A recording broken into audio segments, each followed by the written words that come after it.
Hello and welcome to episode 125 of The Dive Down, a Magic the Gathering podcast focused on the latest decks, trends, and strategies for the casual spike and not the professional spike. My name is Stanislav here in Chicago, and with me on the line from beautiful Denver, Colorado, it's the one and only Shane Beeps. Stanislav, this is, of course, the best radio. What's that? What's that soccer shirt, jersey, kit? It's a kit. What is it? It's from the Odessa local Ukrainian National League team. As you know, Shane, I'm from Odessa, Ukraine. Okay. And one of the last times I went there, I picked up their local soccer kit. Oh, how many times have you been there? After I was born, I went back twice. The last time I was 27, I think. So like five-ish years ago. Wow, you still fit in clothes from when you were 27? That's impressive. Yeah. David's tight. Also with us, the Godfather, Dave Harbarger. Stan, that intro is a little too hot for radio, if you know what I'm saying. And I think we should just move along. This is a podcast. On this week's episode, we kick off the show with our reactions to the recent changes to organized play and the elimination of the MPL. We're going to keep that short, I promise you. I know everybody else has talked about it. Well, we're going to talk about it through our own particular lens. Of course. The dive down lens. Then we're diving into the latest collection of cards hitting Magic Arena. It's our top 25 picks to click from Historic Anthology 5. Will we buy them with gems or gold? Stay tuned to find out. But first, some housekeeping. Shout out to the newest patron to join the Dive Down Nation, Justin B. Hello, and thank you. Are they the Canadian patron? It's interesting when people come in from different countries. Sometimes it comes in their currency, and it was like $10 Canadian, and I was like, what? Is that like? I don't even know how to compute that to American greenbacks. Well, one is a loon. And the other's a Canadian dollar. Also, big thanks to Martar MTG for leaving us a new review. They left us 5 Swift Spears, I think, out of 5. You know, I couldn't ask for more than that. I would love to have 5 Swift Spears pretty much all the time. Yeah, Dave, you know, at most local play, you're not going to get deck checked. Just play 5. I'm gonna play with 4 regular ones, and then I'm gonna play with a proxy that Ron from our lovely community made for me of custom art with a custom quote on it, and see if anybody says anything. Yeah, this is totally legit Swift Spear. It's good to go. If you'd like to support the show, you can find us over at patreon.com/thedivedown, where you can pay us directly if you like what we do and you want us to do more of it. You know, sometimes maybe you're generous. Maybe you want to give back to other creators. Do that too. Patreon, great platform to support the artists and content creators and digital marketing specialists and that you love. I mean, it's not all for us. You do get stuff in return. I think the coolest stuff is just access to our amazing community over at the super secret Slack server. After that, you do get cool stickers, cool pins, play mats, direct access to giving us some episode ideas that we almost always run with at the highest tier. So yeah, we appreciate all the Patreons out there. And if you want to keep us going, head on over patreon.com/thedivedown. I think it's patrons, so it rhymes with yins, like people from Pittsburgh do. Yeah, yins. Speaking of yins, you can go to Mana Traders. Use sign up code TheDiveDown 2021. That's our new code, The Dive Down 2021. They finally made us change it. It was all over those coupon pages or something like that, which I was fine with. I didn't actually see it there. I looked. The Dive Down 2021, all one word and numbers. It's 15% off your first 2 months now. This is apparently across the board, 2 months for content creators. So, it's better than nothing. And it does help us out. And Mana Traders does rule. So I did finally get that text, by the way. I had Dredge out for like 2 weeks. And I'm like, hey, you up? And I was like, I have no idea who you are. You're never getting your life in the Lums back. They were like, we really only care about the dual lands. What card is even worth anything in Dredge online? Nothing's worth anything besides probably the fetches. I don't know. Mm-hmm. It's like 170 tickets. All right, with all that out of the way, I'm going to kick it right back to Shane, who is on this week's news desk. Shane, anything big happen in the world of Magic the Gathering recently? Well, I'll tell you what. Okay, before you skip past the breakdown here, okay? We know a lot of you have probably heard about this from other podcasts you listen to. You've probably read some articles, seen some tweets, but maybe a lot of you haven't. Maybe we're one of the few podcasts you listen to. Last Thursday, Wizards made an announcement on their magic.gg website, and it was entitled Esports Transitions and Getting Back to Gathering, in all caps. So that's how it sounds in my mind. The primary message of this article was that high-level play is still something WotC wants to exist, but the lifestyle of being a pro player is gone. You aren't going to make a living playing Magic. You're not going to be paid by WotC, basically, full stop. Not as an MPL player, not as a Rivals player, not as some kind of renewed version of a Platinum Pro. And then following that announcement on Friday, WotC's PR person, main PR person, Blake, had an hour-long stream, truly brave of him, to further clarify the announcement and answer questions from chat live, which is truly something. Again, this is a funny thing for us to talk about, because if you pay attention to Wizards' organized play announcements, if you care about stuff like the MPL or high-level play, you have heard many takes on this from people who are far more able than us to give you a perspective on what this means for these types of players. And if you don't care about this, you're probably just kind of annoyed that you have to keep hearing about this. So I think what we should do is talk about why I think this is a really big deal for us as casual spikes. And it's worth us discussing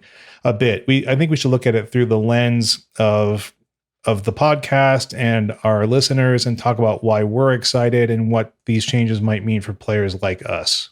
Yeah, I mean, really quickly, all I would say before we dive too much into that is I would say thanks to the people who were in the MPL, who participated in it. Thank you for the years of content that you made and for participating in what was an experiment and turned out to go maybe not the way everybody hoped. Yeah, absolutely. Thanks for the memories. A lot of highs and lows, but I'll never forget the games along the way. Yeah, and it's, these really were the best. There's some of the best players. There's many of the best players across a lot of different metrics. And so appreciate them taking the time to try it. So yeah, the next season, 2021 to 2022, the MPL rival season is going to be is the last. They're calling it sort of a bridge season. And importantly, they mentioned there still will be arena opens, other tournaments, and those kind of and opens, hopefully in paper perhaps, is kind of what the gist is. COVID is the question mark. And Blake stressed that only the very highest level of play is being altered in some way. So high level play is not going away. So these things like World Championships and the concept of like a Pro Tour / Mythic Invitational is not going away. These are things that are going to stick around and going to be premier play that if you like watching that, if you like seeing the results of that, if you like seeing these type of players doing that kind of thing, they're going to be here. And also importantly, qualifying events are staying around as well in the future. Some concept of like a PTQ, Pro Tour qualifier. And this is where we start getting to what I consider casual spike territory.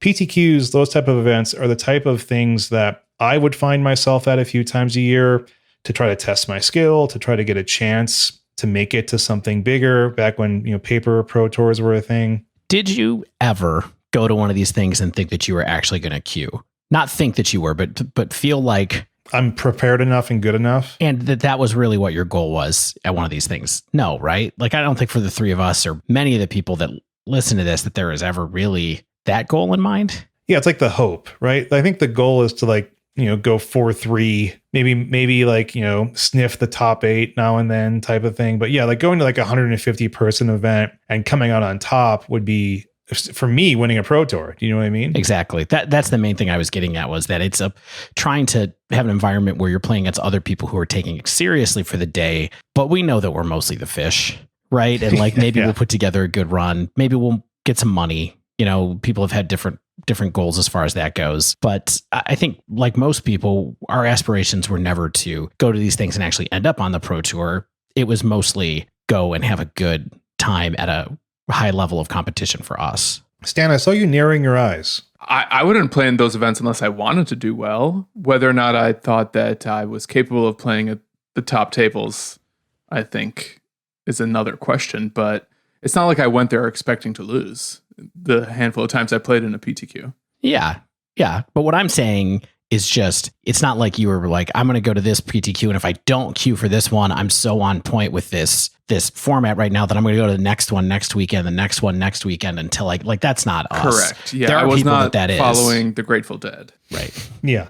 Those are staying around. These types of concepts, these types of events, outside events like Star City Games, MTG Melee events, which have been a real boon, I think, for people this year who are staying at home and wanting some kind of competitive environment. Those are things that are going to be around. They're not banning those. Those are things I think that they love having other people organize for them. I think most importantly, Blake on the stream mentioned a rebalancing of priorities.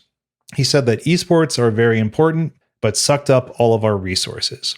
And the goal is to rebalance those resources, and resources both being, I think, monetary and people resources and attention resources and time resources are going to be rebalanced in a way that I think will become what I've been sort of calling like the bigger tent of competitive play. And they specifically outlined 5 categories of what these rebalancing of priorities will sort of fall into, the buckets that they will fall into. One is friendly, which is things that like F&M, playing with your friends at an LGS, even playing at home. I have some question marks what that means exactly, but I think we've seen some of those types of events, right? Like F&M at home. I think there have been other kind of events where you can get something for basically nothing. And I imagine that hopefully there's an increase in even what an F&M at home means beyond just playing a couple games and sending a code to your LGS. I hope that they are able to expand what friendly play means on Arena as well, right? Yeah, I'm always hoping that they're going to find different ways that are intriguing to play on Arena. You know, I've said a couple times, I wish that there was something in between the ladder, the sit and go like tournaments that there are, the leagues, I guess I mean, and the opens. Like, I feel like there's a level missing in there that I wish was there, but for sure. The second, and I think this is kind of the most casual, spiky, the most kind of thing we were just talking about, is aspirational play. And there are 2 categories of aspirational play in Blake's mind, at least. And one is to reach higher levels of play, like a Pro Tour, like a Mythic Championship, something like that. Those are kind of things that I think we've had in mind in the past. Like the PTQ, the idea is to make it to the PT. Mythic Championship qualifier, the idea is to make it to the Mythic Championship. Beyond that is something that I think really spoke to me, at least, which is this idea of a common aspirational goal. Being known in your region, being known in your store, kind of the idea of celebrating a local end boss, like whether that's a store championship. Something they mentioned specifically that I thought was cool is the idea of like an inter-store championship. And I think what Blake said specifically that caught my ear was capture the feeling of great moments in gameplay. And I think capturing a great moment for like a casual spike is a really important thing, I think, for WotC to be re-stressing for players like us, and I imagine most of our listeners, because that's where we do the majority of our playing. Like, I see this idea of aspirational as really appropriate to, I think, all of our mindsets. Like, we keep getting better, keep understanding why you're getting better, and think about how you're playing and how you're improving. And the idea of aspiring to something greater is, specifically why we have someone like Aspiring Spike on all the time. Why we call ourselves a Casual Spike podcast is because there's a competitive mindset and a growth mindset that I think this celebrates in a way that they haven't been able to do for a while. Yeah, mostly due to COVID, right? Like up until COVID happened, we still had Grand Prix, and that was still a thing that you could watch to see what non-grinder would do well in top 8 with their pet deck. Daniel Wong is someone who comes to mind with his Taking Turns deck, although he's quite a bit better than a non-grinder player. But it's good to start seeing them thinking about different ways to approach this and kind of trying to be fun with it. Now, here's the thing that's hard about things like this. And I can tell you from my experience a long time ago, like 20 years ago, when we ran the store, we had a lot of like grassroots ideas like this for local play, local championships, things like that. It's not easy to get a critical mass of players to come out for events all the time. And so I hope that they're really thinking about that aspect of it before they get too deep into some idea that is hard for people to attend or something like that. Because, a big key about things these days is like asynchronousness.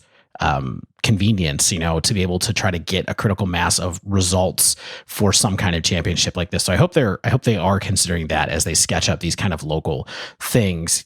And one example of something that used to happen back in the day that I don't know if you either of you remember or know about is that DCI numbers used to have ELO ratings associated with them, just like chess. And you could actually go and look up your ELO ranking and your competitor's ELO ranking for people just around you and see what their ratings were. It was a bit more like the chess system where you could just see, it was just public. And that led to some interesting rivalries where you would have people come by and you would look up this person who was new to your store and you'd be like, whoa, they're like an 1800 or 1900. Like, oh my gosh, good players here tonight. Like that kind of thing. That's fun. I'm not advocating for bringing that back, but there are positive aspects to being able to stoke competition at a grassroots level in a way that did sometimes. Yeah, I think that's what's interesting to me, especially, is just like the idea of a focus back on the local, I think is important both for the recovery out of COVID, when I think travel is still challenging. They still really have, I think, no idea when the next something like a GP is and can be safely held, what that means, how they're going to arrange that. Who's going to run it for them, honestly. Yeah. But being able to focus back on the local, I think, is a really good idea and a really strong idea for players like us who get the majority of their play either at the LGS or maybe on Magic Arena or Magic Online. I'm a little impressed by how optimistic you guys are and how much of the announcement and post-announcement cleanup you guys are willing to take at face value. Because I don't think we can really count on Wizards of the Coast to manage any type of organized play, high-level organized play, because I don't think they've demonstrated a willingness to maintain that. And what we've seen even prior to the MPL and in the build-up to the MPL is this ongoing dismantling of Wizards run organized high-level play and, nurturing competitive high-level competitors that I think if you read some of Blake's messaging between the lines, I just don't think they're willing to put any money behind that. And I don't know how else you can foster that type of environment unless you are willing to invest. And I do think, though, what we can potentially count on is either just LGS level events or regional events. And that's kind of it, because those are the only organizations we've seen willing to demonstrate any kind of growth and foresight and, opportunities for players who have some competitive ambitions. Yeah, I think that's maybe one reason why I'm excited about this stand, is because I think the thing that WotC has done pretty successfully in the past, and like Star City Games has done in the past too, is like sort of kick it back to the local game store. Like say, hey, here's some resources, and whether that's just like a playmat or some pins or some card rewards or something like that, right? Which is just like, here's some recognition that's through WotC. And all we're providing is like the structure and maybe some fairly reasonably priced rewards. And we say that, yeah, not only is there this F&M thing that always exists, but we have a schedule and a cadence for what the local events look like. And I don't think that's a high level of investment on WotC's part. I think that's just a different kind of organization and a different kind of prioritization in terms of how are we thinking about what organized play means. Right. And I don't think that necessarily says like we have to put a bunch of cash into this. It's just sort of like, what are we stressing and what are we thinking about more? So I think as we look ahead, sure, there's people who have ambitions of success within Magic the Gathering, whether that's at demonstrating their abilities as Magic players or doing something else. And I think the best case studies we have now of what it means to be a successful Magic player aren't the Matt Nasses of the world. It's more like the Aspiring Spikes and Caleb D's and LSVs who aren't just playing good Magic, but they're really producing a ton of content. And we saw that as a staple of the MPL, where part of your salary meant you had to stream. And I think that worked for some of those MPL members better than others. But I think if you have ambitions of being a Magic competitor, I think those ambitions nowadays have to include more than just winning tournaments. I think you have to be willing to really put yourself out there and put yourself on screen or in a podcast or in an article and really demonstrate who you are and share your thinking and almost be a teacher, if not influencer, in addition to actually just being a good player. Yeah, I think that's right on, Stan, because it's almost like if you can't be a pro competitor in Magic, if you want to be a pro in Magic in some way, you have to be a pro entertainer. And that is not necessarily something that everyone's going to make a transition successfully at all. And whether or not you're an entertainer in terms of like, hey, this is an entertaining person to watch stream. It could be an entertaining person to read, or an informative person to read, or an informative person to watch do a league on YouTube or on Twitch or something like that, right? Like there's a lot of different ways that people are entertained. It doesn't necessarily have to be like an Aspiring Spike or a Croakies or a Saffron Olive or any number of streamers who I'm just forgetting right now. But I think you're right on, Stan, which is like they're saying, in sense, is we can't and don't want to pay you for being great at just playing the game, for better or for worse. And so this is a new way of thinking about what it means to be a pro Magic individual. And that kind of brings us to sort of the next bucket. The third bucket is elite play, which is the one that's still the biggest unknown, to be determined. Like, and I think what Blake said is right sizing this versus the other buckets is kind of the thrust of this entire discussion, right? It's like, what does minimizing pro and elite level play look like? And then how does that allow us to maximize other areas? And this was the shortest part of their discussion and the shortest part of our discussion, I think, because our listeners and us, we're not elite players. You know what I mean? Like this is not the casual Spike environment. This is the Spike environment and the high level Spike environment. And if that's your thing, then yeah, you might be concerned. But I think the vast majority of Magic players haven't even played a sanctioned event in their lives, right? And so like splitting the difference, I think, is smart. However, this is where we get to the question about, so we may not be the elite level players, but we are the elite level consumers of content, probably. Right? Like the people who are casual Spikes are probably the people who pay the most attention to organized play, pay the most attention to elite level play. We might not get into the eccentricities of the different formats, like the payout formats and all those kind of things. But we're the people who want to watch those Twitch streams whenever they come around. And I think that part of what they need to do here is create a product or potentially go back to a setup that is more fun to consume on television, depending on how that works out for them. So I'm sure that that's what they're thinking about. I mean, it is sad because I thought that when the MPL started that it had a lot of potential as far as what they could do with it, but it was just you just never heard about it. Never really heard about it until a day or two before it was on. Never understood why they were playing the formats they were playing. You know, the coverage was on at strange times. Like it was just, it didn't feel like it was set up to be consumed as well as it could have. And that maybe the kind of long weekend tournament style really is the best way to consume Magic. Well, it seems to depend on who's producing that long weekend tournament, because when SCG does it, it's pretty nice. Well, but even the Pro Tours were better than the way that the MPL worked out ultimately, I think. And I don't know, like the production level of those things was all fine. I don't have any problems with that. It was more just the choices they made about how they packaged it, when it was on, how frequently it was on. It didn't seem to be on any kind of like regular schedule. And I think it wasn't as aspirational. And I think other podcasts have talked about this that I've listened to this past week. And it's just kind of this concept I agree with, which is just like, you knew, or many people who listen to this podcast knew that they could go to a PPTQ or one of the final sort of PTQs that were lingering around. If you did well, you did the next thing. If you did well there, you were at a PT. Maybe you top 8'd a GP or something like that. You got lucky, you spiked it, you prepared awesomely. Like that idea of how to get to a pro tour was challenging but sensical. Right? Like that was aspirational. You could be like, I could play in round 1 against Reed Duke and lose. But playing on Arena in the whatever the quarterly tournament was called in the MPL was much less feasible and much less conceptually relevant to us. And I think to the vast majority of people listening to this podcast. And so I think that is kind of what was good about these paper tournaments that we watched was like, it was something that we could envision ourselves doing and participating in. And it wasn't the case with the MPL.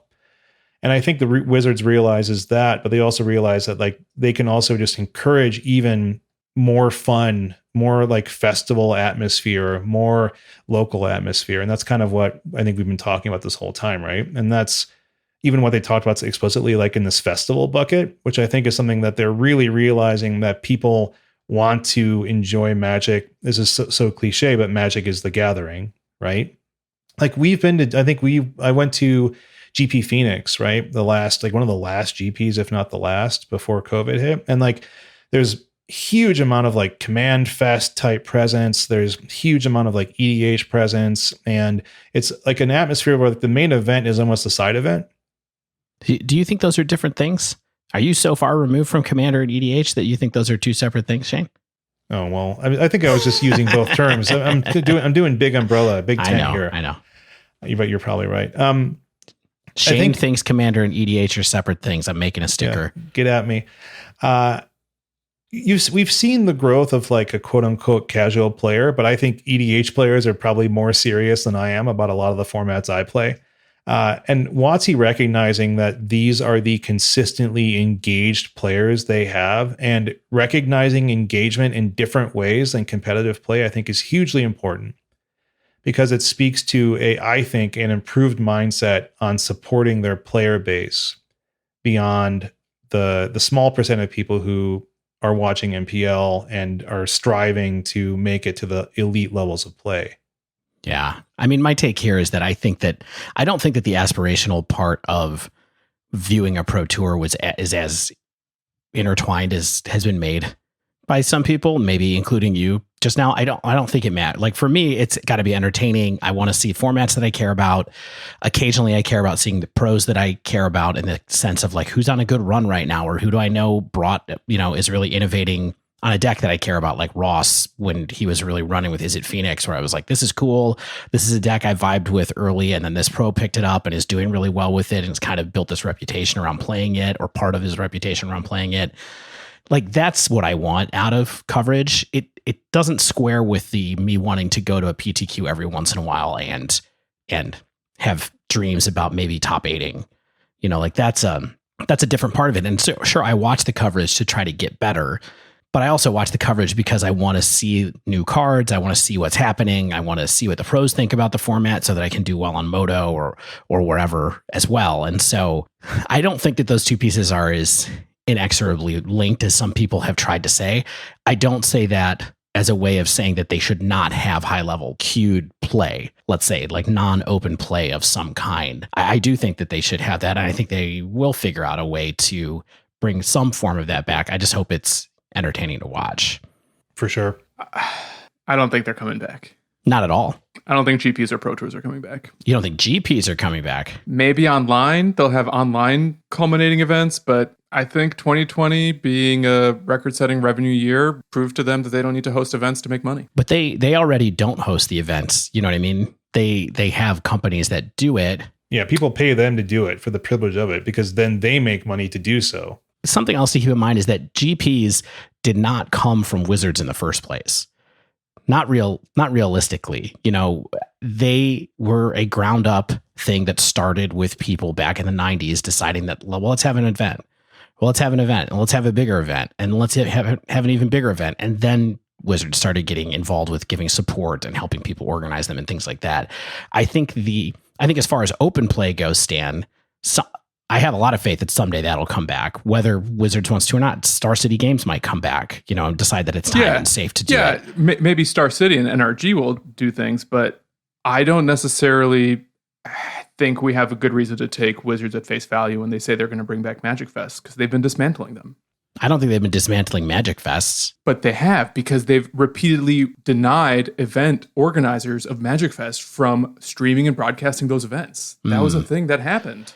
Yeah, in 2019. That's an investment thing, though. That's a right. Yeah, that is a rights thing that they kind of had a bad take on. I agree that they should not. I don't think that they should restrict people from broadcasting those either, for sure. But I also think that's an investment thing, which is like, if 15,000 people watch at best, if 8,000 people watch, then the investment for the broadcast is not worth it. But if the organizers are making enough money by charging entry fees, by charging vendor fees, by having people involved in it, and I think that has proven to be a successful model. Whether or not it's a broadcast model, I think the focus is the gathering aspect. And when you see a command zone packed with EDH players, that's a success, because that's generating money for vendors, it's generating money for the event holders, all that kind of stuff. For me, this whole thing gave me no thoughts at all about Magic Fests, honestly. Stan. Like the whole thing for me was just what's going to replace the Mythic Championship versus Pro Tour versus MPL, like that whole stew of things that they haven't been able to figure out for a long time. Is there going to be a gravy train? Is there not going to be a gravy train? Appearance fees, the Hall of Fame, like all these things that we're never going to get to touch, but they're things that help us consume the content. That's what this all felt like it was about to me. It didn't even occur to me that this would be, we're not going to have GPs. I mean, and the only reason I'm thinking about that is because I'm thinking from the casual spike perspective, where how do we as, aspirational middling players participate in higher level events? And that's why I am taking a more cynical point of view until proven otherwise. That said, I have a lot of optimism for Nerd Rage and Star City because I think they have demonstrated a willingness and a desire to grow. Yeah, and in 2022, when we have Dive Down Grand Prix #1 in Indianapolis at the same convention center that everything's at in Indianapolis, look us up. I like that. That's a bold call. Dave, let's plow through the rest of this. Okay, last tier is digital. I think digital is actually, it's easy for us to take for granted that digital exists and that there is some kind of competitive play. And WotC appreciates this as like the on-ramp for anyone in the world, more or less, right? And I think our non-US listeners probably have felt that annoyance of having like fewer options for large events in their countries, even before COVID. Digital creates some kind of leveling of opportunity. Yeah, and I'll just give you another like example of this kind of not US versus non-US thing that we've heard that people maybe haven't thought about. We've had people in different subreddits tell us that they really appreciate us covering Historic as part of it because Historic is ostensibly free to play, and that people in other countries, that non-US countries, have such a hard time getting a hold of cards for a valuable or for a reasonable amount of money that those people really want to play Arena instead because they can grind and get the cards that they want and compete and feel like they're getting where they want to go, which was really a surprise to me because in my mind, Historic feels like it's more expensive, but I also don't have the time to grind. And so that was a really interesting point. And so I feel like that kind of ladders into what Shane is talking about here, where digital is something that provides on-road for lots of different people to play competitively. Yeah, I mean, there's all sorts of reasons that people might prefer digital versus paper, right? Like maybe they have social anxieties. Like you said, maybe there's limited budgets, there's limited schedules, there's accessibility issues, whatever. And digital equalizes that in many ways. And Arena is also a financial success for WotC, and they want to continue pushing that for that competitive play environment. And I'm excited to see, like we talked about earlier, is like what that brings to the table for us and our listeners. Like what is the casual spike environment? What does a league look like? What does an FNM look like? What does a small tournament look like? And I'm hoping that that's something that we see the realization of. But this is WotC and digital, which means this is where I will join Stan in my pessimism and say I'll believe it when I see it in terms of more robust options besides like Melee, which is pretty much homegrown. Homegrown meaning not at Wizards. Someone stepped up and created that platform. Exactly. Brad Nelson and a number of other people. I want to talk about just a few topics with you all, and kind of it's a little bit separate from what Blake talked about. And I think we kind of brushed on this, which is like, what is the way you two equate WotC's handling of pro play or even competitive play with the overall success of the game? Like how coupled are those two things? Like high level play and the success of the game to the biggest audience? Let me take a stab at my thinking on this. Organized play of Magic the Gathering is inevitable, I believe. Okay. Like if we take that as a first principle of this discussion, it is inevitable that people want to get together and test their skills against each other. It's gone on this way forever, before Wizards was involved, since Wizards was involved, and everything in between, different levels of involvement. I think that the success of the game is not totally dependent on them supporting organized play in some ways. Like with prizes, with monetary support, I think that they should support the infrastructure of organized play through things like the event reporter, helping put together a system of how tournaments should work and those kind of things. I think they should do that stuff. So that's where I think the line kind of gets drawn. The question for them becomes, if organized play is inevitable, and if high level organized play is also somewhat inevitable because There will be people that are better than others. Someone will make some kind of tournament series that proves that one person is the quote unquote world champion or something. Shouldn't Wizards be the people that are part of sponsoring that as well? And I think what they're trying to figure out right now is to what degree do they have to foster that environment with money in order to have it be something that they feel proud to be a part of, and can be feasibly be a part of. So it's weird because I don't think that it's necessarily coupled to the game's success, but I do think that because the game is successful, it will exist. And so they have to find some way to nominally support it in some way. Yeah, I think that's kind of the idea, right? Is like, what does that support look like? We talked about this for longer than I expected. Thank you for indulging this topic. If you've stuck with us, I hope that I'm excited about the future. If this rebalance kind of improves the local game store environment, the local environment, the smaller event environment for all of us casual spikes out there. So keep your eyes peeled. If we hear anything, we'll talk about it. So yeah, let's want to get on out of here? Head on into the dive down. We're going to talk about Historic Anthology 5. And stay with us.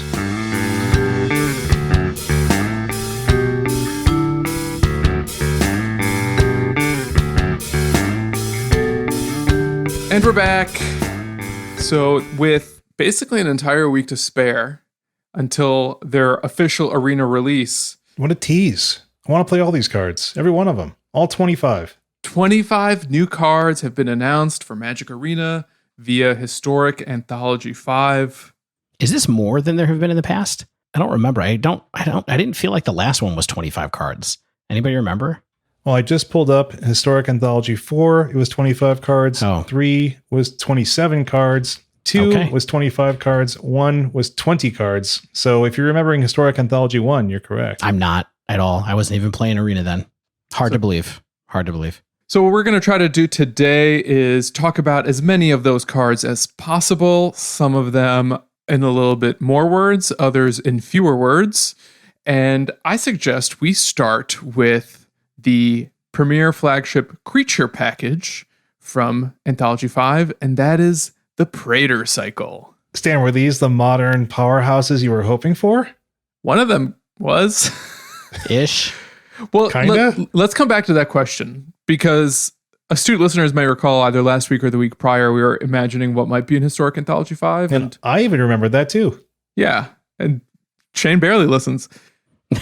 And we can kind of evaluate those initial predictions against what we actually got, because we now have the full list. And among that list is the 5 Praetors, first published in New Phyrexia. What is that, 15 years ago? Everything feels like 15 years ago, I think. Not 15 years ago. So New Phyrexia was 20 years ago? No, this would be 2010, I believe, was New Phyrexia. So I guess 11 years ago, which is terrifying to me. So Stan was like 7. Oh my gosh. All right. So the Praetors are a cycle of, so it came out exactly 10 years ago, May 13th, 2011. Wow. It's hard to believe that I've been playing Magic for 13 years the second time through. But anyway, so these were kind of flagship mythics in the New Phyrexia set. So what we've done today, in addition to talking about the individual cards, is we tried to look at some old and existing decks that run these cards so that we can either have a little bit of a springboard as we discuss what their application might be in Historic, maybe contextualize it on their role in history, and decide from there whether or not these might be playable out the gate or whether people are going to have to come up with some new applications for them. So Dave, you were talking about the Praetors. Tell me more. Do you want me to get into the story stuff? They were the head of like the warring factions of the Phyrexians that took over. Oh, this is what I want. Vorthos cast. Mirrodin, basically. So there was sort of like some intersect like battles, I believe, between the different groups that were taking over Mirrodin and turning it into New Phyrexia. And these cards are big and expensive and weird, and each one is a single color. They're all massively expensive with the exception of one. They're all pointy. They have edges. They complete things. They don't really complete me though, because these are definitely not the types of cards that I am looking for generally in a new set. I will say a number of these are like, they do see some play in EDH here and there. Like I believe that Sheoldred does. I'm not sure about these other ones necessarily. They all do. Jin Gitaxias does, I'm sure, because that's the one that like makes your opponents not have a hand. All of these cards essentially need to be cheated into play to see play and constructed, I think. And we do have a pretty good cheating card in Historic right now in Unburial Rites. Oh, okay. Can we read some of these cards? Do you want to? Sure. Okay, hold on. Vorinclex, giant green thing, 7/6 trample, makes like double mana. And it winter orbs your opponents. So they each have a positive effect to you and a negative effect for your opponent. Okay. Like Jingataxias is what, 8 blue, a 10 mana value, 5/4 with flash. And then at the beginning of your end step, draw 7 cards, aka win the game. Each opponent's maximum hand size is reduced by 7, which means it's 0 unless they have some other effect on board. Right. It basically means they have to discard their hand at the end of every turn. Yeah. Assuming they don't concede on the spot. Right. So we've got the red one, which is Urabrask, the hidden. That one's 5 mana for a 4/4. That's almost playable. Creatures you control have haste. Creatures your opponents control enter the battlefield tapped. And of course, there's Elish Norn, the Grand Cenobite, 5 white for a 4/7 vigilance.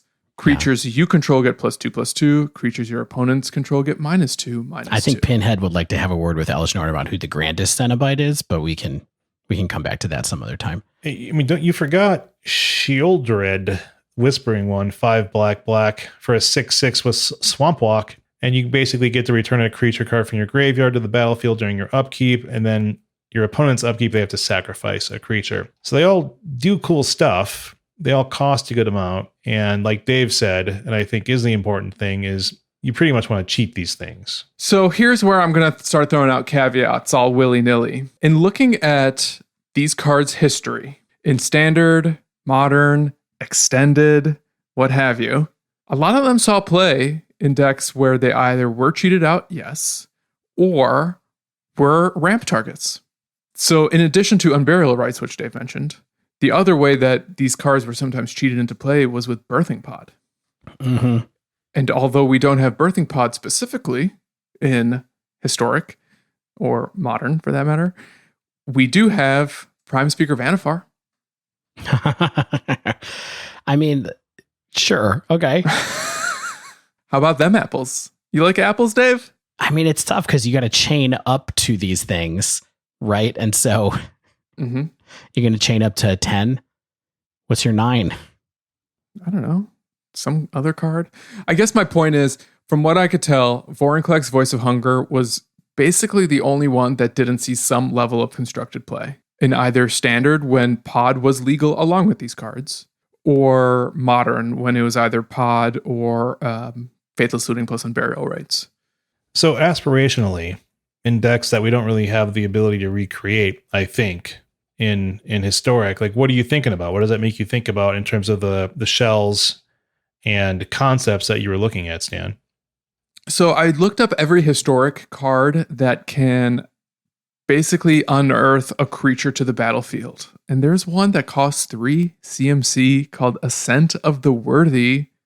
It's a 1 white-black enchantment saga from Kaldheim.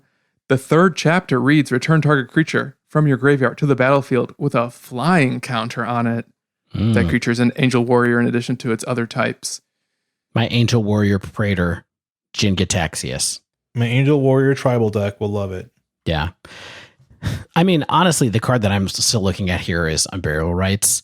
And you might remember that there is a deck that pops up occasionally in Modern that's Elish Norn plus Gifts Ungiven plus Unburial Rites plus Iona plus some other kind of cards like that, where you put together a really difficult package from a Gifts Ungiven for your opponents to choose from, because you either end up with Unburial Rites in your hand or in your graveyard. And then you bring back whatever they put in your graveyard for you to be able to really hit their team hard. And I could see potentially some kind of shell coming up around that, especially aided by Faithless Looting. Now, maybe you're playing some kind of cantrippy, faithless self-mill kind of deck instead of playing something that actually lets you get the cards, like Gifts Ungiven. I thought for a hot minute that Gifts Ungiven was maybe going to be in this set, and I was kind of like really thankful that it wasn't, just because that does so many other things to the format as well. But I think that there could be something there with Elish Norn, which is the one that really hits your opponent's creatures really hard. And we'll kind of see where it goes from there. But that's the one that I think has the most potential to me, especially with our powerful Faithless Looting being around. Can I share a couple other tools to cheat these creatures into play? Sure. You may have heard of this one, Elspeth Conquers Death. Mm-hmm. So maybe you play a control strategy that is maybe running Prismari Command to put cards into your graveyard. Or Along Faithless with Looting Faithless for that Looting. matter. Yeah. You know? And then you use Elspeth Conquers Death to exile target permanents, tax down creature spells. Then it gets to chapter 3 and you get to cheat in a big creature from your yard for 5 mana. That's one. How about Luca Coppercoat Outcast? Mm-hmm. With like Transmogrify style. Yeah. Luca, cool coat, gentleman. How about Emergent Ultimatum? Uh-huh. I mean, if you cast that, don't you win the game casting most ultimatums just by on the lonesome? Yeah. Not most and now of you can them, do but- that with Praetors. Yeah. But that one, maybe these Praetors end up in those packages for some reason, some specific reason that you want in that case. Same thing with Luca. Like we are transmogrifying into certain targets because they're really appropriate for the metagame for some reason. But there might be another reason that develops in the metagame where Jinga Taxius is really good. And so you want to have your deck set up to get that instead. I'm not sure why that would be better than Ulamog, but you know, perhaps. This is where all these conversations were ending up with me going, which is just like, which one of these cards is better than Ulamog? Like if we're talking about cheating, like which of these cards do you want to have access to more than other things we already have access to? Like at what power level or what utility do you think it's better than Ulamog on general strength? Merfolk Looter? Oh no, we're still on the Praetors? Still on Praetors. I think Elish Norn is the one that has a different thing because it can wrath your opponent's entire board. Yeah. And like people still can have you down low enough where like Ulamog's not stabilizing enough. Like maybe they have a wide board. Maybe you're already, you're at 2 life. There's all sorts of options where an Ulamog on turn 5 or something like that might not be enough if your entire deck is warped around cheating an Ulamog back into play. Yep. Well, Stan, I mean, I don't want to dismiss what you're saying, which is like you have a lot of notable cards about like reanimating these things or getting these things transmogrified in some way. Are you excited about them, or are you just trying to just be as creative as possible with what we have access to? Yes. I want to give people hope because we're not the ones that are going to construct new tier 1 decks, but these cards are coming out for a reason.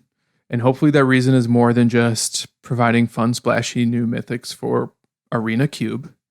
And if we're going to spend our hard-earned gold or hard-paid gems for them, I think it would be nice if there was something exciting new in the format that we can do with some of these crazy mythics that I venture to bet none of us have ever played with, and maybe a lot of arena players have never played with. So, you know what? I'm not saying they will be good. I'm not even saying that I necessarily want them to be good. I'm just willing to dream. Dare to dream, guys. There's another cycle that has been added to Historic Anthology 5, and that is the Dragons of Tarkir command cycle. Okay. Now these are some good ones. That's right. These are gold, allied colored, 5 of them. They each do 2 things. You get to choose 2 out of a list of 4. Just like you do with commands. Other than Word of Command. Word of Command doesn't do 4 different things, weirdly. All right. Let's go through these one by one as well. Starting with Silumgar's command. Best first. I like it. Smart. We're starting with a hot one. I'm going to read Silumgar's command real quick for you all. Silumgar's command is 3, generic, a blue, a black. Choose 2, counter target non-creature spell, return target permanent to its owner's hand. Target creature gets -3/-3 until end of turn. Destroy target planeswalker. Sure is expensive. Yeah. Used to see a bit of standard play in control decks. Esper, Grixis control lists. I think an Esper Dragons basically is a one of when this was in standard. And that's it. Yeah, unfortunately, very expensive. Kind of narrow. Like tacking Destroy a Planeswalker on there is okay, but not great. Having it be just a negate and not a full counter spell is also kind of a bummer. Like, I think that a lot of these, when you look at them, you want them to be as powerful-ish as Cryptic Command. Like, every time people reads it, they're like, I want it to be this. This is just not that, even though it costs more.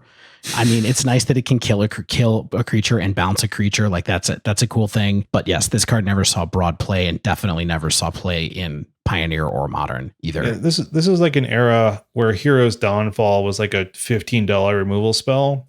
And it's 6 years after that, since Silumgar's command has been printed. So, all right, let's talk about the next one. Ojutai's command. This is fun. I have the buy box promos of these cards. 2 white, blue. Choose 2. Return target creature with CMC 2 or less from your graveyard to the battlefield, or you gain 4 life, or counter target creature spell, or draw a card. Yeah. So this one actually was a little more interesting, and I think saw just a shade more play than Ojutai's than Silumgar's command. The thing that was really interesting about these commands is that, and this is just like some history, is that Silumgar and Ojutai, I think, were the most played of the Elder Dragons from this cycle. Yeah, in a lot of ways, and Ojutai was like a $20-$25 card in standard. Yeah. And it's interesting that their commands were nowhere near as good as their actual cards were. Yeah, Ojutai's command, not really a staple in top tier decks, but an occasional random 1 or 2 of in some controller mid-range strategies. I will note, it's been in a main deck, Modern, top 8, as recently as 2019 in the post-Modern Horizons version of Scapeshift. Oh, interesting. Why? Did you have a sense of what it was grabbing? I think it was targeting creature spells, drawing cards, gaining 4 life. I don't think you use the mode to bring a creature back unless it's like one of those creatures that cheats in land or fetches land. Sakura Tribe Scout or whatever. Elder. Yeah, I used to see it sometimes with Soulfire Grandmaster in Standard, where you would like play your Soulfire Grandmaster, it would die, and then you would bring your Soulfire Grandmaster back later to be able to do some stuff. There was some things going on with that like Jeskai Black deck that was floating around where I think that you played this occasionally, but never as good as I hoped it was. Shane, read the third best one for us. Is the third best? I do. You're probably right. Dromoka's command. Dromoka's command is a card I've cast a surprising number of times. Mm-hmm. It's a Selesnya mana, just green and white. Instant speed, choose 2. Prevent all damage target instant or sorcery speed would deal this turn. Target player sacrifices an enchantment. Put a 1/1 counter on target creature, and target creature you control fights target creature you don't control. So you can't make a different creature fight yours. It's rude. It's effectively the same thing. So this card's pretty cool.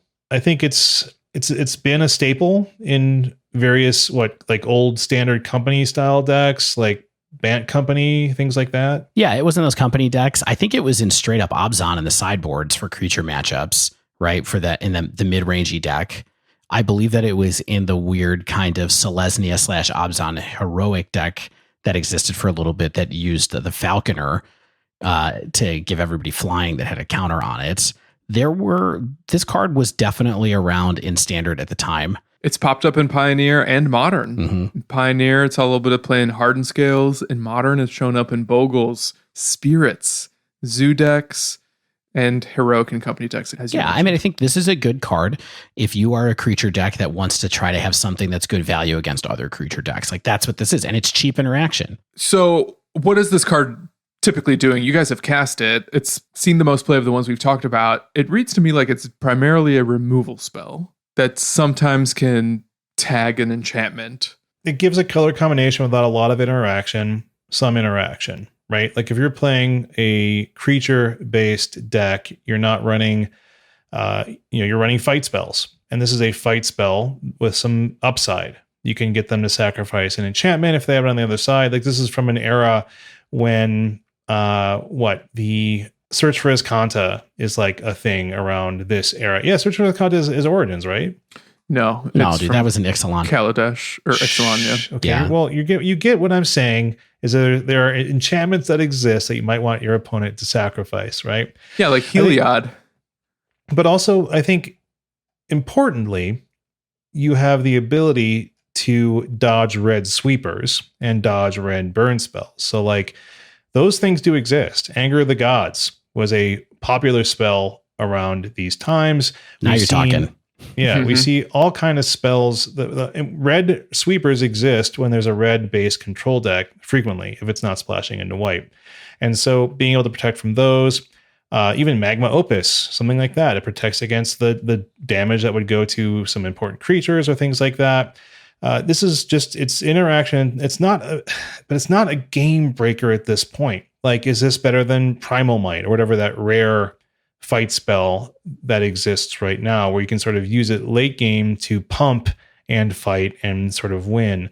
I think this is flexible. I mean, this is like a classic command, which is just like there's a balance in the utility and the power. I'm not sure that this is something that we're going to see a ton of, but I think that it will be in enough decks that it'll have some usage. But I don't think this is necessarily even an automatic slot in green-white company decks at this point in Historic. Yeah, I don't know. I mean, it feels to me like it would fit really well in those kind of pork and taxes decks, what those have become with the green-white company kind of thing.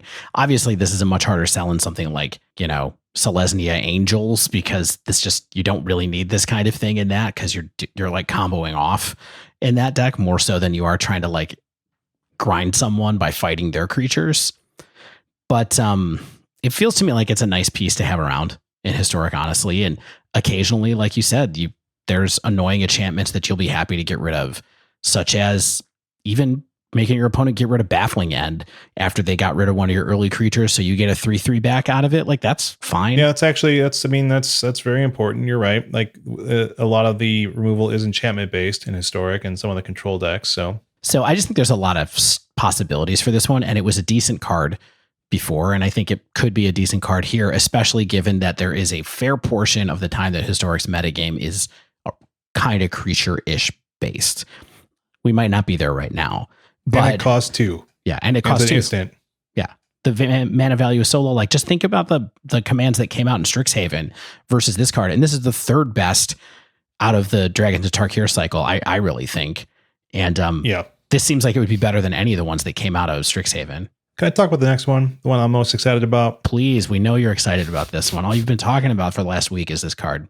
Well, that's a mild exaggeration. But can I tell you that one of my earliest memories of like you playing Magic is just you mercilessly destroying me with Monastery Swift Spear and Atarka's command. Really? And me learning quickly, like, oh. Sometimes pump spells can be good. Yeah, Skullcrack can be good. All right, Atarka's command, red and a green. Instant, choose 2. Opponents can't gain life this turn. Atarka's command deals 3 damage to each opponent. You may put a land card from your hand onto the battlefield. Creatures you control get +1/+1 and gain reach until end of turn. The reach is very important.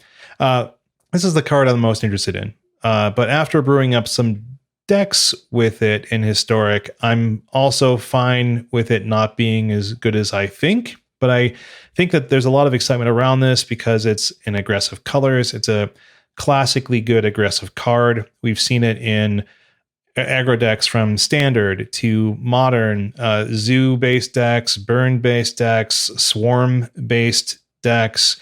It's been in modern burn for a while. Like burn, if you are used to Boros burn for a while, it was Naya burn, primarily for cards like Atarka's command and like Destructive Revelry, which is another card from this era that had a lot of utility because it destroyed something and dealt damage. Yeah, and this was even post like those kind of decks thinking about running Wild Nacatl. It was just for green spells. Exactly. And what this card does in Historic, I think, is really going to be based on 2 questions and the answers to those questions. Like, does it make any existing deck better, or does it make any deck built around it faster and more consistent than the aggressive decks we already have in the format?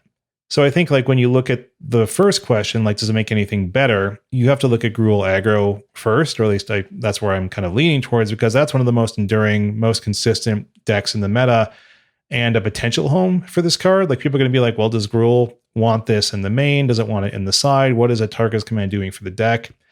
I'm not sure that this could be run main deck over any of your creatures, over Ember Cleaves, because this deck is all about creature density. Like, Ember Cleave relies on creatures, your deck relies on beating down with creatures. You want that burst damage with Ember Cleave, I think, a lot more than you want the burst damage with maybe like 3 or 4 creatures of the absolute most swinging in with Atarka's command.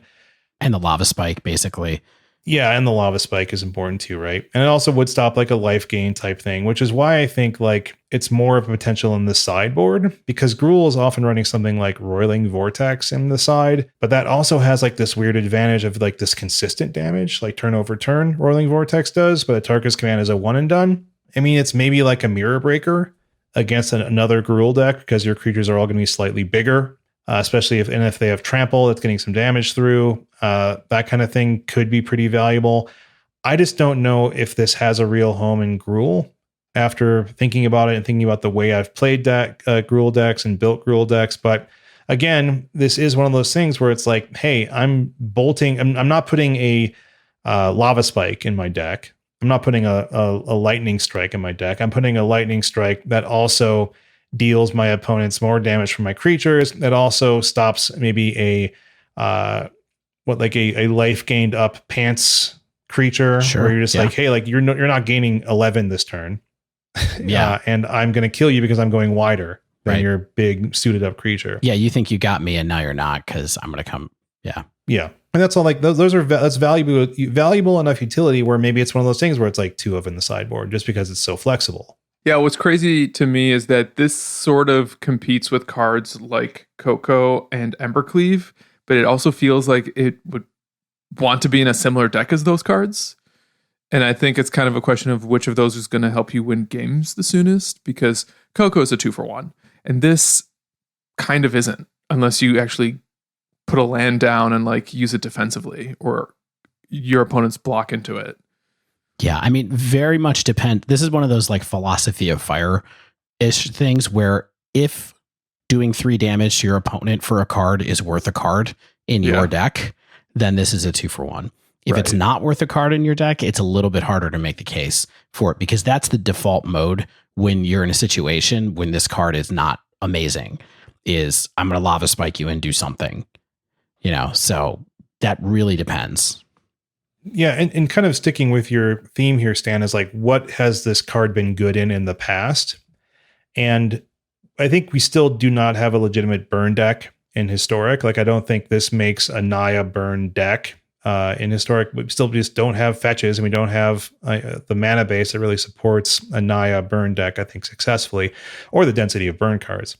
And so the way that I think this deck has succeeded in Standard has really kind of been like zoo based, and the real way these decks were built was a lot of creatures, a lot of token makers, like sort of goblin based rush decks, where not even rush decks, where it's just sort of been like, I'm going to play out spells that make more than one creature. They're going to be redundant creatures. It might be my 1 mana 2/1 with a downside, back when that was still a thing for red, when your creatures hurt you or something like that, right?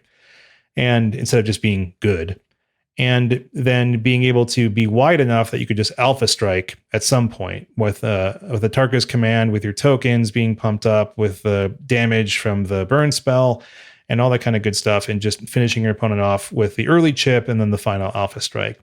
And I think that is a more reasonable way to think about using this card in Historic. And decks that I've been brewing up have been, what are my cheap creatures? What are my 1 manas with haste? One mana creatures with haste. I get Burning Tree Emissary for some extra spells. I can maybe use something like Goblin Instigator, or even like Forbidden Friendship to like make just 2 mana to make 2 1/1s, and then build a wide board and try to alpha strike with Atarka's Command. Maybe even it's like a version of Cavalcade deck, where it's like, I have all 1 power creatures with all these tokens.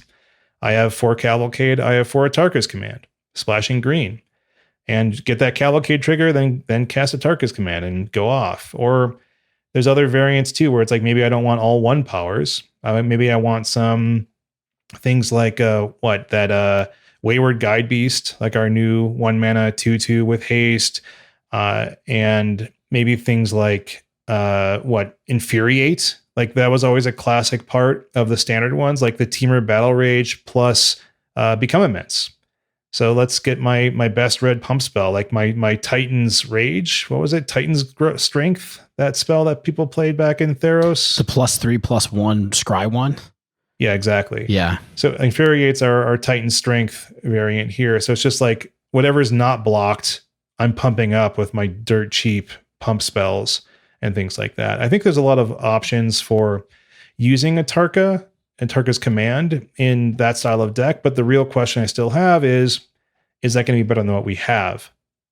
And I think it kind of gets to like metagame considerations. Like, Stan, you know this, elves already goes wide, right?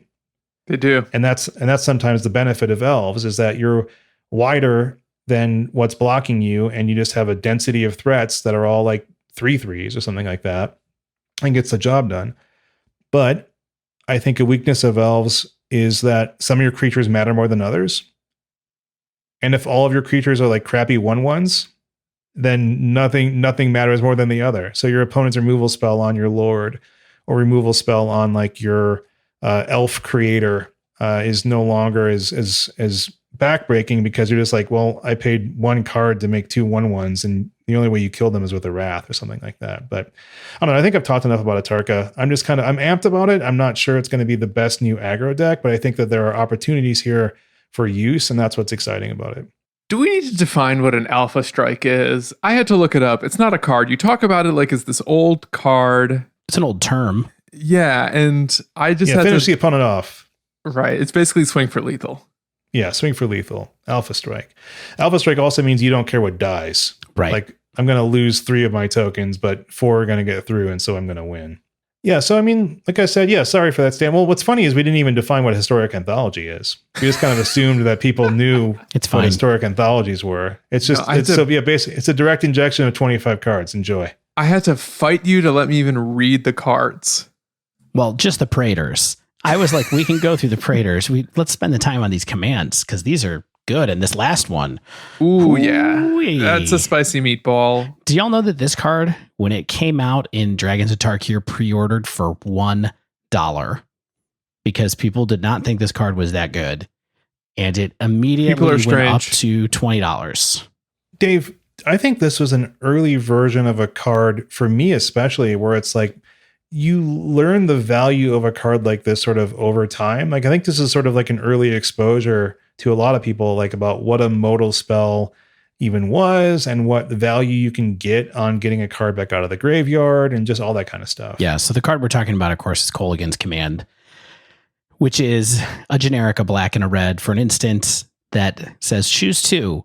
And the modes are Raise Dead, target player discards a card at instant speed, which I don't know what that is. Shatter and Shock are the cards that are on here. It's destroy target artifact, deal 2 damage to any target. Stan, don't you always love when Dave starts doing his stuff like that's a shock effect. That's a It is what it is. effect. Well, I know. It's just funny when you do it. See, I thought that was just a stomp. Yeah, stomp. It's a stomp effect. It's a wild slash effect. Come back to Stronghold with me, guys. Yes. So good card. Yeah, out of the cards we've mentioned so far, I think this is probably the biggest get. For sure. I think out of the 10 cards we talked about so far, this is the one that's the biggest. So here's what I'll tell you about the environment of Historic. Red-Black Arcanist is a very popular, long-standing, and successful deck. And Kolaghan's Command gets us ever closer to basically playing a mere version of the Pioneer Red-Black Arcanist deck, but with more tech. I mean, we're trading off things like Dreadbore for IOK, but now we have Kolaghan's Command.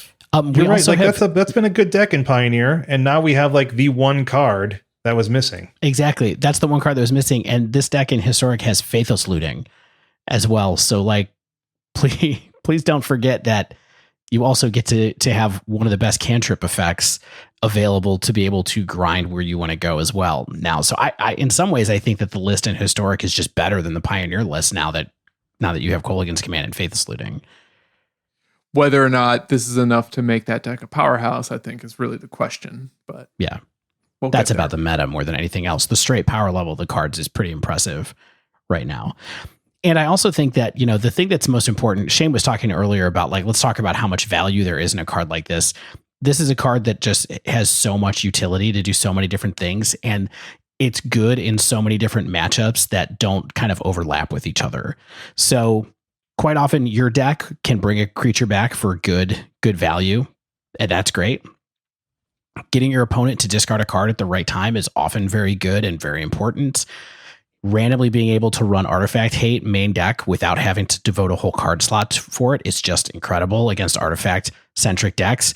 And then doing 2 damage to something. Sometimes you kill somebody, sometimes you kill their creature, sometimes you finish off a planeswalker. It's just a really, really good card that fits in so many different shells. And that's the thing, is that, you know, it can fit in an Arcanist style shell. You know, it sees play in Jund, just like straight up mid-range boomer Jund, let's call it. I used to play this card in Grixis with Snapcaster Mage to do weird loops with Muldrifter and stuff. That's, I think, one of the big reasons we don't see it in Modern as much as we used to is because of the decline of Grixis Death Shadow, where it was a very big house of a card. I mean, Dave, you mentioned it, but think about how important instant speed discard is, where it's just like, you don't even get, you know, you drew your card, I'm going to make you discard it. So It's like, you don't even have it. Yeah, it doesn't come up that often, but it's really powerful when it does, because it ends the game. Sometimes if you're like, well, I just need one more turn, I have Kolaghan's Command, my opponent happens to be hellbent, discard a card during your draw step. Like, that's it. Mm-hmm. You mentioned Grixis Shadow, but Death Shadow card added in Historic Anthology 4 hasn't really made a big impact on Modern, and now we have another awesome Unearth spell for it that is basically on plan for either aggressive or maybe a mid-rangey version of Shadow decks. I can almost see this card help buoy the last Historic Anthology and Death Shadow in particular. Yeah, I mean, I think that Mardu has been one of the best ones, or Black-White has been one of the best Shadow shells that's around in Historic, and maybe this one is enough to make you want to run Mardu again. I still see Shadow around a bit. It's I know it hasn't quite made an impact, but I think it's okay-ish, and maybe this does get it there. Yeah, I'm really excited about this card. I'm so excited about this card. I didn't think it was going to happen. Like it's too good. Yeah, and just incomplete cycle. Totally. I'm surprised that they're even doing cycles. I don't think they did any cycles in previous anthologies, and now they're just kind of saying, here's all the cards from a beloved set. Here's all of Dragons of Tarkir. Yeah, I mean, I'm not going to say what this makes me think again, but you guys can figure out what this makes me think. Just tell us. This is a safe space. We're never gonna get Dragons of Tarkir remastered or whatever. Like, we're never gonna get that set in Pioneer. But so I think there's evidence to the contrary in this anthology, because we got Reverse Engineer, which was not available as part of Kaladesh Remastered, and they reprinted it here instead. True, but Reverse Engineer is not a card we're going to speak about again, because it is not any good. And so, Dave, hey Dave. Yeah. Try me. You think I didn't write notes about Reverse Engineer? Oh boy. You kidding me? Okay. That wasn't even playable in Draft in that format. That was a standard all-star. Improvise is a powerful effect. All right. Anyway, let's finish this up. Okay. It's a great card. Kolaghan's Command, I think we'll see play. I think it might have somewhat far-ranging effects where it could make a full-on mid-range value deck good. It could be good in something like Death Shadow. It could be good, of course, in Pyromancer / Arcanist. I just think it's good. It goes into so many decks that everybody cares about. I think if you were on the border of paying for this Historic Anthology, because this card's in it for $20, I'm probably fine paying $20 for 4 copies of Kolaghan's Command on Arena. Honestly, for how long it takes you to get wild cards, like, why not? Yeah, like the entire anthology is worth it to me because of the amount of time I'll get failing with Atarka's Command decks. Just like the last one was like worth it to me because of all the time I got to spend failing with Death Shadow decks. Like that's playtime, baby. I still had a 70% win rate with Shadow. And this guy wins. All right, so those are the cycles. They dropped in basically a pair of cards, a quasi mini cycle of artifact synergy cards, and then a whole other slew of odds and ends that may or may not be good. I think the first 2 we should mention, because they are particularly relevant in constructive decks, is Ancient Grudge and Ray of Revelation. Ancient Grudge, 1 in a red, instant, destroy target artifact. Also has flashback for a single green. Seems good. It could be a 2-for-1. What do we think about this card today? Like, this card doesn't really see a lot of play in Modern anymore, right, Shane? Does it still see Dredge play? Ancient Grudge? Oh yeah, it's always there. It's got a Ancient specific reason that it sees play in Dredge, because you can dredge it. Right. Yeah. So yeah, like I mean, you can turn it over in your graveyard and still have utility out of it, unless they, of course, have the worst card ever, Grafdigger's Cage. But you can force their hand in terms of their relic, in terms of their lantern. You can pop their Tormod's Crypt, like just by being in your graveyard and casting it, and then try to rebuild from there, which is super valuable because it doesn't have to be in your opening hand like a Nature's Claim does, or the first cast of the Ancient Grudge, for instance. Right. And the other one, significantly less popular, but a similar card, Ray of Revelation, 1 and a white, instant, destroy target enchantment, and it also has flashback green. Yeah. I mean, do you think that Grudge is going to see sideboard play just because it's still good and there's enough artifact decks to make it worthwhile? I think because it's a single card that can answer 2 artifacts, it makes it interesting, especially since maybe whatever deck wants to run Grisly Salvage, which is also in Historic Anthology, and maybe it's the next card we talk about, maybe they can actually go hand in hand. Mm-hmm. I mean, what's good about Ancient Grudge is just that it can generate 2 cards of value for 1 spell. And Stan, I think they call that a 2-for-1. What's also good too is I think that there's a lot of signs pointing towards, we want you to try an artifact synergy deck here. And so they're sort of building in an increased amount of hate out of the gate. Okay. Play and counterplay, my friends. You want to talk about Grisly Salvage next, and then we'll go back to this other one? Grisly Salvage, black-green for an instant, reveal the top 5 cards of your library. You may put a creature or land card from among them into your hand, put the rest into your graveyard. Some people might recall that this used to see play in Soulflare, in Pioneer especially. Essentially, you dump a bunch of valuable creatures into the yard to make your Soulflare good. Hate that deck. It even used to see some play in both Modern and Pioneer versions of Dredge. And what's interesting about the way this card is templated is because you look at the top 5 cards, or you reveal them and then put them into your library, graveyard rather, it still triggers Creeping Chill and Narcomoeba. 2 cards that are on Arena, but also these aren't cards that you're putting from your hand into the yard. So you are still getting those triggers that occur because they go from your library to your graveyard. Mm-hmm. Important. You also have Silver Smoke Ghoul in the format with Lightning Helix, Stitcher Supplier. I don't know. Maybe Grisly Salvage can finally enable like a real Dredge-esque graveyard strategy.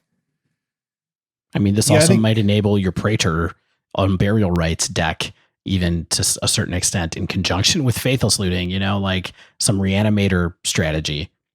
Yeah, I think that deck has never been super strong in Pioneer, I don't think. I mean, it's been like Soulflare has had its moments. I think the Dredge decks have had their moments, but I think that they're not exactly powerhouses. And they've have access to things like Satyr Wayfinder, which is sort of a redundant effect, and other spells that kind of add to that redundancy as well. I don't think Grisly Salvage gets it there by its lonesome, but as part of a ongoing suite of cards, you will likely need a card like Grisly Salvage.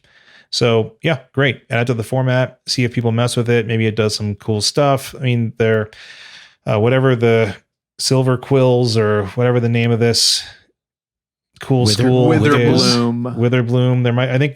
There's probably some stuff in Witherbloom I'm overlooking because I just haven't looked at it at all. And it might be there. Have some fun. I think this card's powerful. Like, yeah, I mean, it has potential to be powerful. Not a lot of things do what it does, which is why it's good to have access to an effect like it. Dave, have you ever cast a Dragonstorm? I have not ever cast a Dragonstorm, but Dragonstorm. I think it's worth pointing out that Dragonstorm was a really good standard deck back in the day when this card was made. And it's also been around in the early days of Modern with Storm, where you would ritual off with it and use rituals to fuel it. And then you would go get a bunch of dragons. You would get a dragon that would give all your dragons haste. And then you would attack someone for a bunch of mana by casting this 9 mana spell. It did another thing in early Modern.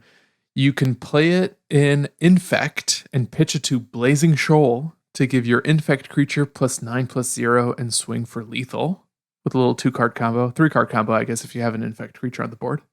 Yeah. Did this get Blazing Shoal banned?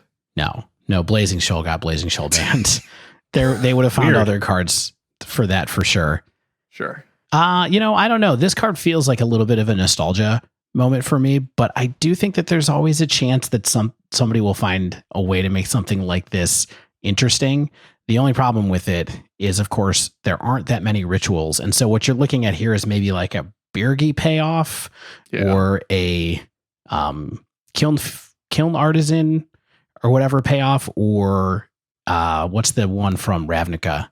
The one that we always end up talking about, the elemental, that becomes a 4/4 for 2. Runaway Steamkin. Yeah, we also have Grinning Ignis. Yeah, that's what I was talking about with Birgi, kind of as part of it. Yeah, I think this is very aspirational. That's the theme of the episode, Stan. I'd love to see it, but I think this begs for a new deck. Yeah. I mean, it's hard to balance, right? When you're playing a deck like this with Dragonstorm in it, because you have to have cards that accelerate to it, and you have to have cards that you can get off of actually casting it. And so it kind of becomes like, well, what do I do about the cards that say I don't want to draw, but I want them to be in my deck? You just play one or two of them. Yeah. I mean, Brainstorm helps with that, but Faithless Looting helps too. Mm-hmm. So there's another card in this set you guys may have heard of. It's called Intangible Virtue. Sure is. Sure is a card. 1 and a white enchantment, so dies to Rare Revelation. It says creature tokens you control get +1/+1 and have vigilance. Have you ever seen any kind of token-based deck in Historic? I'm not sure I have. No, not in Historic. Not yet. Just another seed planted for the black-white tokens truthers out there. Yeah. We do have Young Pyromancer. We do have Sedgemoor Witch. We have Legion's Landing. I think we have Raise the Alarm. I know we have Timely Reinforcements. So we have token makers.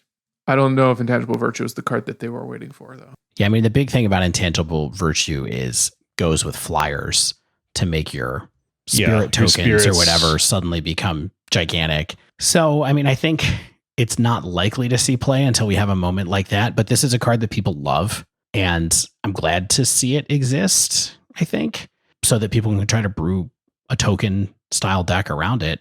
Yeah, Angels does make angel tokens. I don't know if they need +1/+1 to be good. Don't they already have vigilance too, or still do some of them have vigilance, or no? I guess they don't have vigilance. No. They're just big annoying tokens. It's one of those things where I can see like there's some ways to make like crappy tokens, like 0 power tokens, I think, that like are sort of more incidental. And like if you get that that density of incidentality where it's like, hey, I'm just making some tokens here and there, and like my spells are producing fairly cruddy 0/1s, something like that, like is WotC would put on a card as like a throw off, or like as something you're supposed to sacrifice or gain life off of, or something like that, right? Then turning them into something potentially useful with Intangible Virtue is an option. I don't know if it's a strong one or even a realistic one. It's just something that sort of pops into mind, is like, does it make something out of nothing? And I'm not sure it does. Yeah, I mean, there are those people that have been playing that card that lets you sack one of your creatures and make a bunch of pests. Like maybe there's something with that where you can make a bunch of pest tokens and have this be the thing that goes with it to make them even bigger. I don't know. Intangible Virtue is a cool card, though. Yeah. We do have Kaikar Wind's Fury in Historic. It's a Jeskai legend from M20. Flying whenever you cast a non-creature spell, create a 1/1 white spirit creature token with flying. That's synergy. I mean, we have that green-white Convoke spell from Ravnica, too, that was pretty popular for a little bit, that makes a bunch of tokens. Oh yeah, March of the Multitudes. Yeah, I've tried using that. Can we let's move on to cards that are actually going to get cast in Historic, probably like Into the North. I mean, I just want to talk about Into the North for a minute. I'll just read it really quickly. Into the North is a generic and a green for a sorcery. Search your library for a snowland card, put it onto the battlefield, tap, then shuffle. It's rampant growth. Oh, it's rampant growth. Why didn't you say so? Cards. Yeah, exactly. Rampant growth. Pretty powerful card, actually. It's not legal in Pioneer. In certain formats, this type of ramping comes in super handy. It's 2 mana to let you search for a card. And this one, now because of what's happened in Kaldheim, searches up duels. And that has never been something that Into the North has access to in a format that was possibly a good play until now, because nobody cares about searching up a duel with an Into the North in Modern. because they have fetch lands. Yeah, in my historic research of decks from history, when it was standard legal, it used to just see playing very fair ramp strategies. Mm-hmm. So now our ramp payoffs are 5 mana Nissa and ultimatums. And maybe this is just another redundant growth spiral-like card to get us there. Yeah, I mean, this is like growth spiral where you always get the land. Right. So At sorcery speed. yeah, at sorcery speed. That is a big distinction, but at least you can fix your mana base with it really easily. That's for sure. All right, here's a card that I'm certain we'll see play. It's called Relic of Progenitus.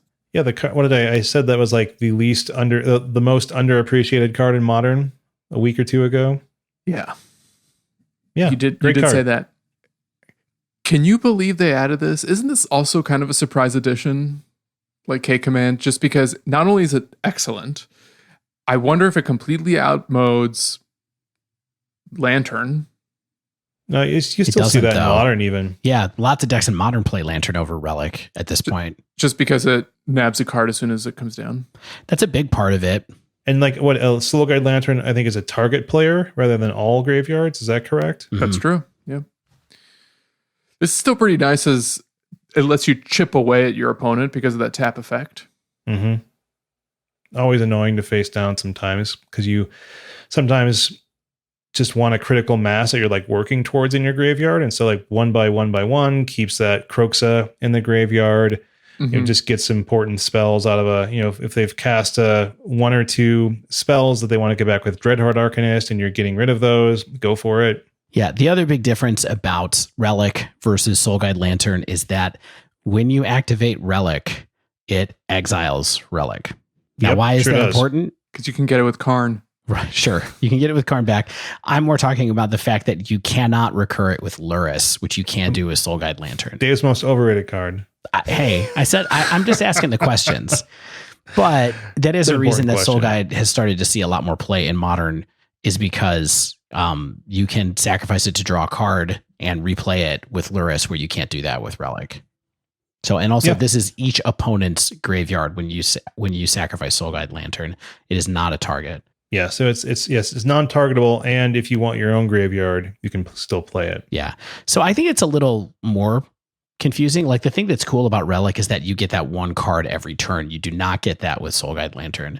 So if you have the time, or if you're someone who, the deck that you're playing in can run these maybe main deck because you have the time to do it a la Tron, what Tron used to do, then maybe Relic is the way to go for you.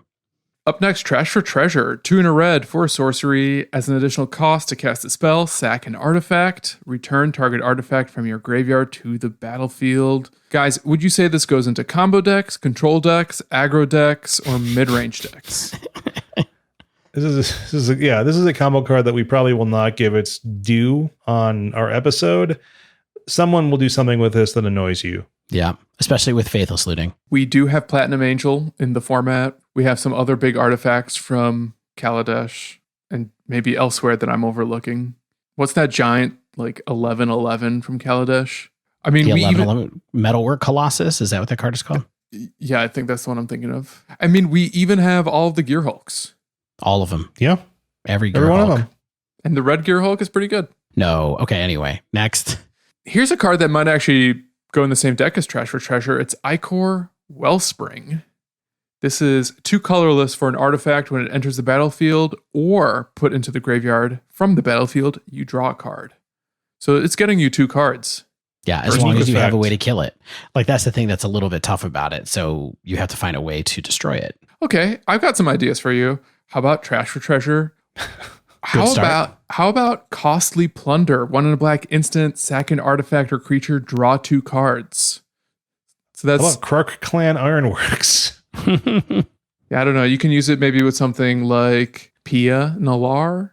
Sure. This used to see play in, I think it still sees play in various pauper decks with Atog and Disciple of the Vault. And I was looking for alternative versions of those 2 cards, and we have Defiant Salvager. It's got a free sack an artifact or creature, put a 1/1 counter on Salvager. Yeah. Did you just call it Atog? Yeah. Atog. It's a regional accent thing. I don't know. I think Ichor is good. It goes into a lot of artifact-based combo decks. Maybe we'll see it with like Emery and Kinnan. I think this is going to be a card that sees play in broken strategies. Yeah, on the broken to useless scale, I have it more on the useless, but it's only because it costs 2, which is more than 1. But this is very close to that point where broken and useless converge. So, that scale that Shane is talking about is more of a donut where you cross from broken to useless pretty quick. There's a short way to go from broken to useless, and there's a long way to go from broken to useless. This one's over by the short way to go from broken to useless. I like that visual metaphor, Dave. Yeah, it's a torus. Let's talk about the blue card, my favorite. Stifle, single blue mana instant, counter target activated or triggered ability. People are amped about having access to this. I think it sees legacy play or has seen. It's like a useful tool in some formats, right? Well, it's only legal in Legacy, Vintage, and Commander. Yeah, I don't know anything about this card. There's probably some abilities that we want to be countering, but what's this really going to do? Like, is this going to be a sideboard card? Is this like a Tail's End variant? What's going on here? I think early on we might see people tested in sideboards, especially against Tainted Pact, which seems to be cleaning up the floor in Historic right now. But whether like or not Tail's End just has to be better than this, right? I mean, this is 1 mana. I know it costs 2 and this costs 1, but Tail's End does so many more things that you don't get punished for having this just hanging around. There's not even fetch lands to target with this, really. Fabled Passage. I mean, yeah. A lot of decks run Fabled Passage. They do. Yeah, it's totally true. Something to think about. Stifle. We have it now. Might be better cute than good, but we'll see. And you know what? Maybe it just needs to be a 1-of. Yeah. Just to put the fear into him. Yeah. All right. Next up is Merfolk Looter. One of the all-time best limited cards. Book it. I used to love running decks with 3. Yeah, in every cube, right? I mean, cube, but even just like drafts, they don't even make this card anymore because it's too good in draft and never sees constructed play or very infrequently sees constructed play. You have a couple of counter examples here. I do. I brought counter examples to all of your naysaying. This little devil saw a lot of standard play 10 years apart. When it was printed in 2012, I think in a core set, Paulo Vito Damada Rosa took it to top 4 of GP Orlando. Mm-hmm. 10 years prior, it appeared in a deck that came in second in Worlds in a Burning ATOG deck. 6 decks of that top 8 were TOG decks, so that was a whole era. It's always just a 2-of, but it is both Merfolk and a Rogue. And I think those are relevant creature types. Though we don't really have a premier Merfolk deck in Historic, we have a lot of Merfolk. Yeah, you have a very reasonable green-blue Merfolk deck you can try. You're probably getting close to a mono-blue one, too. I mean, this card is really good in certain slightly powered-down environments. I have my doubts as to whether it can be worth its space in Rogues. In Historic. Yeah, it's hard to imagine what Rogues wants to take out for this, although... Nothing. I mean, you could discard your Shieldred to this and then Unburial Rights it if you want to go that way with it too. But this is a really excellent card on rate, but I just don't think it is for Historic. All right, reverse engineer. I promised. This card was a staple in Mono Blue Storm during Kaladesh Dominaria Standard, which is now entirely on Arena. Yeah, the Aetherflux Reservoir deck. Yeah. The Glint Nest Crane deck, perhaps even more notably. It was a real deck at the time in that standard environment. I mean, Improvise, which is surprisingly not even on the detail text. Improvise basically lets your artifacts tap for the generic mana cost of this. So if you have a lot of cheap artifacts or even expensive artifacts, they can tap too. You can basically draw 3 cards for 2 mana, 2 blue mana. Yeah, good card. Improvise is a good ability. Yeah, you just said this card was bad. I Dave. don't think I'd forgotten this particular deck. Yeah. I guess I'd be surprised to see this card see a lot of play, but that ability is powerful. Right. It's 3 blue, draw 3 cards, but it has Improvise. So the ceiling is blue, draw 3. Yeah. Unfortunately, it is not an instant, which would make it a lot better because when I look at this, sometimes now I'm just kind of like, why not Expressive Iteration, which is always 2 mana, but you can't play it in mono blue then. So, okay, almost done. This is a mini cycle that I like to refer to as cards to play with Tempered Steel. Yeah, the artifact matters. That's right. We've got Court Homunculus, which is a single white mana for a 1 white, but it gets +1/+1 as long as you control another artifact. It also happens to be an artifact. I sure loved opening about 10,000 of these in Modern Masters 2015. Oh my gosh. Yeah. Also in this little cycle is Vault Skirge. It's 1 and a Phyrexian black for a 1/1 flying lifelink. So it's essentially a 1 mana, 1/1 flying lifelink. Artifact creature imp. And finally... Oh, it's an imp. Imp tribal. We're good. Good to go. Last one, maybe a bit of a stretch for the Tempered Steel deck. It's Whirler Rogue. One of the first cards spoiled from Historic Anthology 5, 2 blue for Human Rogue Artificer. When it enters, it creates 2 1/1 colorless Thopter artifact creature tokens with flying, and you may tap 2 untapped artifacts you control to make a target creature unable to block. Yeah. So you would do that to Alpha Strike your opponent. Oh, Alpha Strike. Okay. Thank you, Stan. I forgot what that meant. It's good to have that clarification. Yeah, I mean, these are all like incidental role players, potentially. I mean, maybe more. Who knows? Maybe there's an artifact deck out there now with these increased amount of cheap casting cost, 1/1s and potential 2/2s and things like that. So why not? Yeah.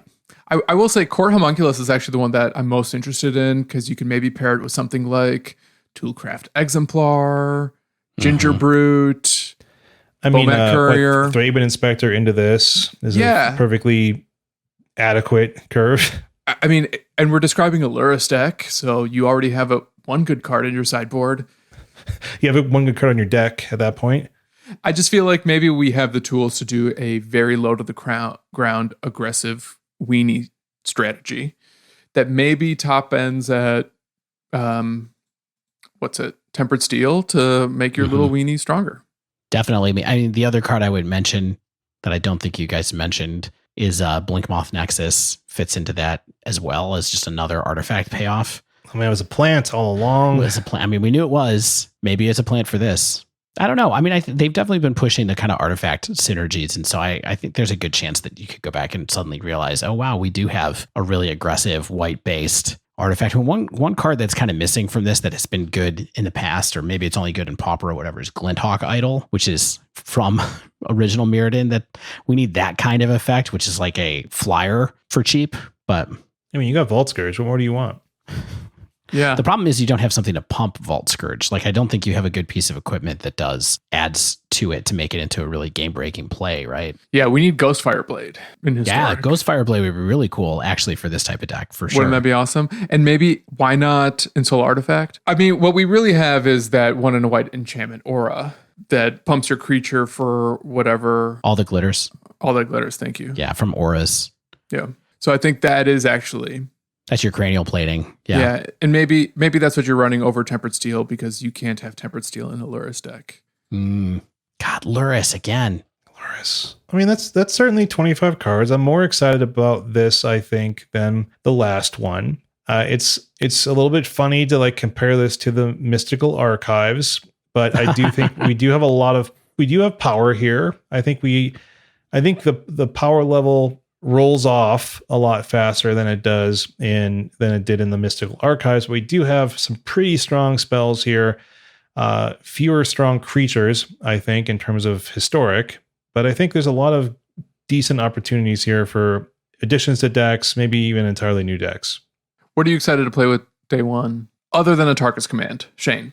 I think Ancient Grudge always has playability. If there is a Grisly Salvage deck, that'd be pretty cool. It's nice to have access to Relic. Sure, why not? If Stifle makes people play the combo, the Thassa's Oracle combo deck less, then great. Probably won't. It won't. Yeah, it won't. No way. Dave, day one, hit me. Kolaghan's Command, since you didn't take away my obvious leader. You didn't hamstring him. Anything else? I think for me, that's the thing I'm the most interested in by a long shot. Yeah. I'd be happy to play Atarka's Command or honestly Dromoka's Command. That might be a good, if that starts popping up there, it might be a reason to go and finish one of those company decks. But any of those commands I think are sweet. Last question. What's yours, Stan? Oh, it's Court Homunculus. Easy. Okay. Yeah. All right. Surprise. Gems or gold? It's going to be gems for me this time, unfortunately. I have lower gold than I thought because I forgot that they love giving you ways to spend your gold before this stuff hits. And so they were like, here's some good fancy cards. Here's like, I still hadn't had a fervent champion. So I had to get that for like 2,000, just a few things here and there. And now I'm like at 14,000 gold. So I can try to save, but I don't think I'll have it in time. Yeah. And that wraps up this week's show. If you haven't yet, make sure you subscribe to our podcast, get the latest episodes as soon as they come out. If you use Apple Podcasts, please leave us a rating and review. If you want to submit a question to us, you can tweet us at The Dive Down, all one word, or email thedivedown@gmail.com. That's also all one word. If you'd like to support the show, you can join our Patreon over at patreon.com/thedivedown. Check it out. We got a Slack. We got swag. What more could you ask for? If you'd like to support the show while playing Magic, you can sign up for a Mana Traders account using coupon code THEDIVEDOWN2021, all one word, with the numbers. 2021 is not spelled out. And get 15% off your first 2 months of renting Magic Online cards. As always, special thanks to the bands Nowhere and Spaceblood for letting us use their music. And until next week, get out there and try new cards!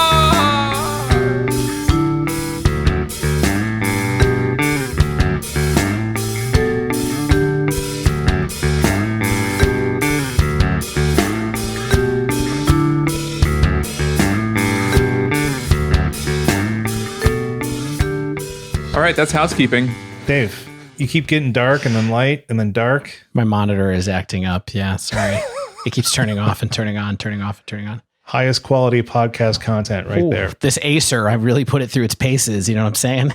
It's Pacers? Yeah, it's Pacers for my Acer. It's Pacers for my Acer. It's Pacers for my Acer. It's Pacers for my Acer. It's Pacers for my Acer. It's Pacers for my Acer. It's Pacers for my Acer.